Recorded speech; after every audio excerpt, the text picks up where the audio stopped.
Урматтуу телегөрүүчүлөр, жасалма интеллект дегенди уктуңуздар беле. Жакында Кыргызстанда ошол жасалма интеллект же болбосо атайын программалык жабдык кыргыз тилинде ишке кирет деп биз жалпыбыз кубанып сүйүнүп турган чагыбыз. Ооба, бул ишке кире турган жабдык кандай жабдык болду экен жана эмне жумуш аткарат, бул тууралуу азыр кененирээк сиздер менен тааныштырабыз сиздерге. Ал үчүн биз студиябызга меймандарды чакырганбыз. Кыргыз Республикасынын президентине караштуу мамлекеттик тил жана тил саясаты боюнча улуттук комиссиянын төрагасы, физика математика илимдеринин доктору профессор Каныбек Осмоналиев агайыбыз жана ошондой эле IT адиси Мирбек Окенов агайыбыз келип отурат. Саламатсыздарбы? Саламатсыздарбы. Кутмандарыңыздар менен. Рахмат, өзүңүздөргө. Кош келиңиздер. Жакшы жаңылык жалпыбызды кубантып атат. Бул дагы болсо тилди өнүктүрүүнүн бир заманбап багыты деп билебиз. Техника менен анча дос эмес биздин телегөрүүчүлөрүбүз да болушу мүмкүн. Эң алгач ошол жабдык жөнүндө түшүндүрмө берип кетсек. Мен эң алгач жасалма интеллект деген кандай пайда болду, анын демилгечиси ким? Ошол жөнүндө кыска айтып берейин. Эми жалпы эле айтсак болот, биздин президентибиз Садыр Нуркожоевич 2 жыл мурун эле мамлекеттик тилдин көйгөйү жөнүндө сөз кылып жатканда, ал кишинин бир айткан сөзү бар да, биздин кыргыз тилибиз дагы башка дүйнөлүк тилдерден калышпай, бүгүнкү заманбап технологиялар менен жабдырыш керек. Алардын ресурстарын пайдаланыш керек, потенциалын өзүн көтөрүш керек. Эгерде биз ошондой деңгээлге жетип, анын ичинде ошо жасалма интеллект технологиясы дагы бар. Бул эми жаңылык эмес, эми акыркы 20 жылда абдан катуу актуалдуу болуп өсүп келе жатат. Вот ошону ээлей алсак, ошого ээ боло алсак, анда биздин кыргыз тилибиздин келечеги кең болот.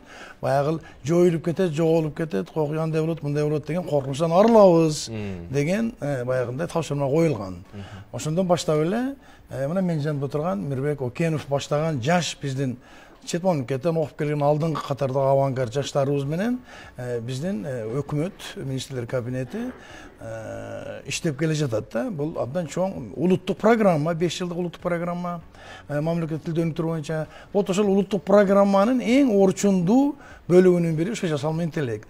Аны ишке ашырып аткан, ал сиз айткан жөнөкөй эле IT кызматкер эмес, адис эмес, өзүнчө чоң бир Улутсофт деген ишкананын башчысы Мирбек Окенов баштаган жасалма интеллектке мүнөздүү болгон бир нече пункттарды булар азыр аткарышты. Эми ошону эрежеге жеткирип, бала төрөлгөндөн кийин аны эрежеге жеткириш керек, колу бутун чоюш керек дегендей. Вот ошондой этап келгенде, ошо сиз айткан суперкомпьютерди алууга туура келди. Мүмкүнчүлүктөн пайдаланып биринчи кезекте ушуну колдогон Садыр Нуркожоевич Жапаровго президентибизге рахмат айтышыбыз керек, министрлер кабинетине рахмат айтышыбыз керек, Акылбек Усенбековичке, Эдил Жолдубай Байсаловтарга. Алар адекваттуу түшүнүшүп, ошо мына 1 ай болду, бизди баарыбызды кубандырып, ошол суперкомпьютерди алып келип беришти. Эми калган сөздү Мирбек өзү улантар. Суперкомпьютердин артыкчылыктары. Суперкомпьютердин артыкчылыктары Кутман таң, Каныбек агай негизи жасалма интеллекттин мындан кийинки мааниси тил менен айкалышы тууралуу башынан бери иштеп келаткан темабыз тууралуу кенен маалымат берди. Эми суперкомпьютер мындан кийин азыркыга чейин аткарып келаткан ишибизди дагы алдыга жылдырганга мүмкүнчүлүк берет. Жасалма интеллект негизи көптөгөн иштетүү, маалымат иштетүү, кубаттуу компьютерлерге муктаж эле. Андыктан бул компьютер бизге азыркыга чейин иштетип келген программаларыбызды дагы көлөмдүү түрдө азыркыга чейин мисалы айта кетсек 500 000 сөз айкалыш менен бир модельди ортого чыгара турган болсок, мындан кийин 5 миллион сөз, андан алдын 50 миллион сөзгө чейин жеткирип, жасалма интеллекти кадимки кыргыз жараны катары даана кыргызча тарыхы менен, келечеги менен, азыркы күнүбүздөгү замандагы өзгөчөлүктөр менен кыргыз тилибизди түшүнүп, биз менен кадимкидей кыргыз тилинде сүйлөшө турган абалга алып келгенге шарт түзүлдү десек болот. Абдан жакшы. Мисалы, жети ата деп чакырып берсек, ал жөнүндө тарыхы жөнүндө айтып берет. Бул жакта эми тил дегенде баса белгилеп кетиш керек. Компьютер биздин табигый тилди биз түшүнбөйт. Компьютер 0 жана 1ден гана түшүнөт. 2 гана кубулуш, 2 гана негизги платформасы же саны бар, бирок биз бул табигый тилди адегенде ошо 0 жана 1ге айландырабыз. Андан кийин кайрадан ошо 0 гана 1 сандарынан түзүлгөн форматтагы маалыматты кайрадан табигый тилге айландыруучу программалык аппараттар. Андыктан кубаттуу компьютер дегенибиздин себеби ошол, абдан көлөмдүү маалыматтарды иштетүүгө бизге мүмкүнчүлүк берет. Кадимкидей биздин азыркыга чейин өнүгүп келген табигый тилибизди түшүнгөнгө жана колдонгонго мүмкүнчүлүк берет. Азыр кичинекейлер ошол кадимкидей Алиса менен сүйлөшөт да. Мисалы башка өлкөлөрдөн ушундай Орустарда, Россияда колдонуп, бүт кадимкидей баарлашат экен да. Анан аябай бир биздин кыргыз тилинде ошондой баарлашуу, ошондой кызматтын пайда болуп атканы абдан. Бул негизги, бул жактагы негизги максатыбыз мындан кийин сиздерде байкагандай чөйрөбүздөгү акылдуу жабдыктар менен байланыш тил менен болуп калды. Андыктан телефонубуз менен, үйдөгү сыналгыбыз менен, мисалы сыналгыга өзүбүздүн буйртмабызды азыр пульт дейбиз, пульт аркылуу беребиз. Кийинки каналга өт, же болбосо үнүн жогорулат, үнүн азайт деп, мындан кийин пультка муктаждык калбайт. Кадимки тил менен кийинки канал үн менен Замандын өнүгүп атканын биз мурда колубуз менен бурачубуз. Колубуз менен бурачу элек. Анан пультту аябай жеңил жол деп билчүбүз. Жеңил жол. Эми бул акылдуу жабдыктардын акылдуу дегенибиздин себеби биздин смарт дейбиз. Акылдуу дегенибиздин себеби ошол биздин кадимки тилибизди түшүнүп, биздин буйртмаларыбызга кадимки адамдай жооп бере турчу деңгээлге келген заманда жашап атабыз. Биз дагы ошол кыргыз тилинде ошол жабдыктар менен, жабдуулар менен баарлашып, алар дагы бизге кайра кыргыз тилинде жооп берсин деген максат. Эң сонун. Мына ушул техника жагында, технологияда кыргыз тилин алып караганда, Каныбек агай, Википедияда кээде бир материалды окусаң түшүнө албай каласың. Же болбосо Google Translate'ке кирсең, ал жакта бир түшүнүксүз которуп койгондой учурлар болот да. Эми ушул жасалма интеллектте ошонун баардыгын тең көзөмөлгө алып, тыкыр изилдеп атсаңыздар керек. Туура айтып атасыз. Туура айтып атасыз. Биринчиден эле мен башында эле айтып коеюнчу, биздин кыргыз тилибиз жарды андай мындай дейт. Андай эмес. Биздин кыргыз тилибиз эбегейси чоң океан экендиги, аны мүмкүнчүлүктөрүн ошол жасалма интеллект ачат. Айтып атпайбы, тиги 50 миллионго чейин сөздөр менен манипуляция кылсак болот деп. Өзү биз туура эле жолду баштап атабыз, анткени биз кандай эми адамбыз да. Көчөгө чыгып эле ай жарнама тигиндей жазылып калыптыр, көрүнө кандай жазылып жок. Азыр ал актуалдуу эмес. Актуалдуу азыр мына сиздер менен сүйлөшүп отурган технология. Мисалы үчүн үндү текстке айландырып, текстти үнгө айландырганды мирбектер 2 жыл мурун эле жасап коюшкан. Азыр эми семантикалык анализ жүргүзүш керек да. Кыргыз тилине, эмесине. Ошол анализди, синтез анализди жүргүзүүгө чындап ушундай кубаттуу компьютер керек болчу. Мен физик катары мен түшүнүп турам. Мисалы үчүн 10дон 15 даражасы операцияны 1 секундада жасайт да. 1 квадриллион деп коет. Бул эбегейсиз, күчтүү, эбегейсиз алдыга озуп чыккан компьютер. 15 миллион сомго сатып алынды. Бюджетине себебинен бул эми $180,000 ашып баратат. Башка маселе, биз эми аны абдан активдүү бардык тармактарга колдонула турган даражага жетишибиз керек. Албетте, кыргыз тили мамлекет тилди биринчи орунга коебуз. Биз өзүбүз тилибизге кызганабыз, күйөбүз. Мен азыр экинчи кадамга барып атам. Эми биз Кыргызстандагы мен деген лингвисттердин башын бириктиришибиз керек. Алардын башын бириктирип, суперкомпьютерибизди колдонуп, мирбектердин акыл билимдерин бардыгын ортого салып, мисалы үчүн эмнеге башка элдер, башка тилдер түзгөн, өздөрүнө түзүп алган улуттук тил корпусун түзүүгө болбосун. Улуттук тил корпусун түзүү маселеси азыр алдыда турат. Азыр биринчи орунга компьютердик лингвистика деген илим чыгып атат. Тилекке каршы бизде адистер аз. Демек биз жарыш түрдө аны окутуу маселесин көтөрүшүбүз керек. Ошон үчүн бул жалпы мамлекеттик стратегиялык багыт болуп атат да.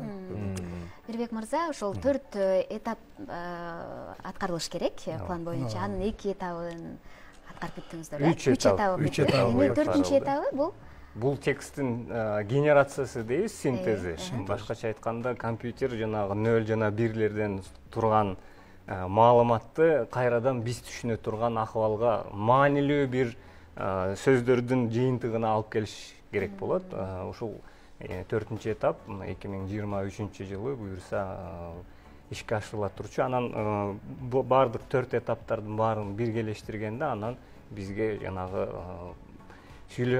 башка батыш, мисал бере кеттиңиз, Алиса бар, Кортана бар, Сири бар, башка компаниялардын продуктылары биздерде дагы ошондой азырынча аталышы белгисиз, бирок балким эми ар кандай сунуштар келип атат, алардын арасынан тандап бир аталыш беребиз. Эми агайды туура айта кетти, бул жакта баса белгилеп кетишибиз керек. Эми жасалма интеллект менен иштей турчу программалык аппараттар бардык эле маселелерибизди өзүнөн өзү чечип койбойт. Бул бир инструмент. Биздин колубузда жакшы бир инструмент. Жакшы инструмент. Муну туура колдонсок, буюрса тилибизди мындан кийин өөрчүшүнө, мындан кийин жаңы жетишкендиктерге, жаңы мейкиндиктерге чыгуусуна мүмкүнчүлүк берет. Андыктан биздер дагы ушул жогорку окуу жайлар менен, мектептер менен иштешип, бул жаатта өзгөчө жаңы адистердин, кызыккан адистердин жетилүүсүнө дагы шарт түзүп беришибиз керек. Биз да ошол жаатта дагы иштерди жүргүзүп жатабыз. Чынында эле сиз туура айттыңыз. Баягы Википедияны айтып атасыз, Google Translation'ды айтып атасыз. Эми аны эң жогорку деңгээлге жеткире алабыз. Ал колубуздан келет. Бул технологияны колдоно билсек, мен мисалы үчүн айтып коеюн, Википедия боюнча деле биз артта калып атабыз да. Же бирибизди түшүнбөй келдикпи? Мисалы үчүн биздин эле кошуна тажиктер өздөрүнүн 120 000 макаласын Википедияга киргизе алса, биз бүгүнгүдө 80 000 эле. Англичанда 7 миллион англис тили, 4 миллион испан, немис тилдери болуп атат. Орус тили 2 миллион, казактар 300 000, өзбектер 350 000. Вот ушундай нерседен баарынан биз артта калып атабыз да.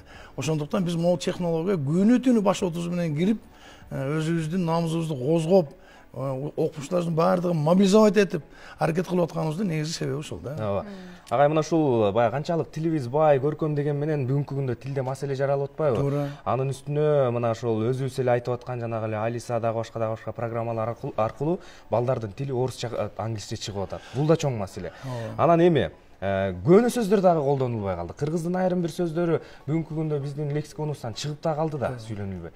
Балким ошолор биз айтып аткан ошол көркөмдүктү, бай тилди алып келебиз деп ушуга кошсок, бүгүнкү замандын адамдарына түшүнүксүз болбой калбайбы? Ушул жагындагы ойлонуп. Мындай да, биз ошол унутулуп калган сөздөрүбүздү канчалык эрте, канчалык активдүү козгой алсак, адам биз пайда эле көрөбүз.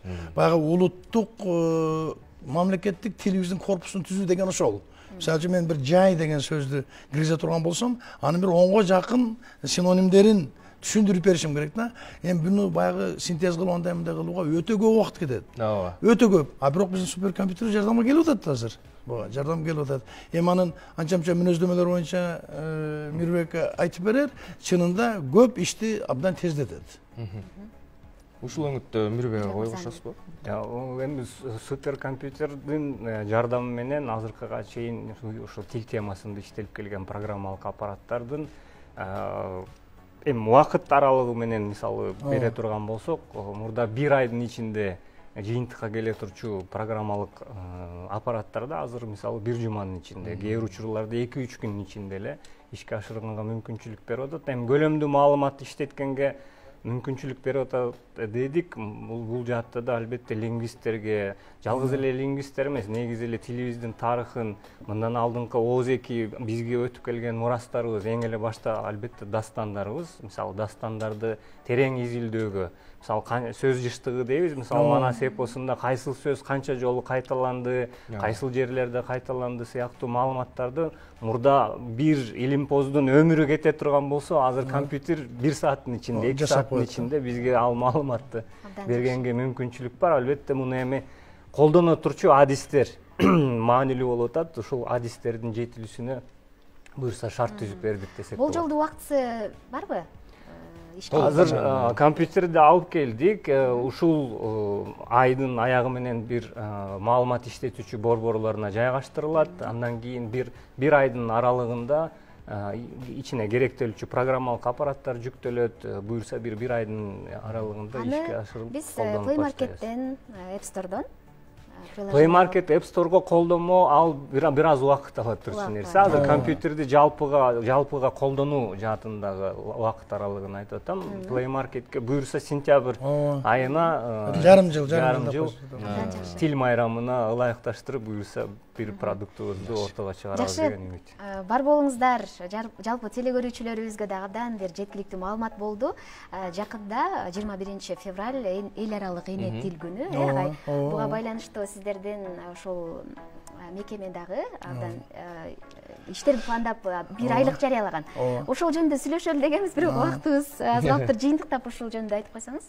Эми бул эне тили деген бул дүйнөлүк проект. Бул ЮНЕСКОнун эмес астында эме кылынган. Ошон үчүн биз көп улуттуу мамлекет катары биз мамлекет тилибиз биринчи орунда, расмий тил, анан башка этностордун тилдерин дагы жандандыруу, өркүндөтүп аларга жардам берүү максатында бир айлык жарыяладык.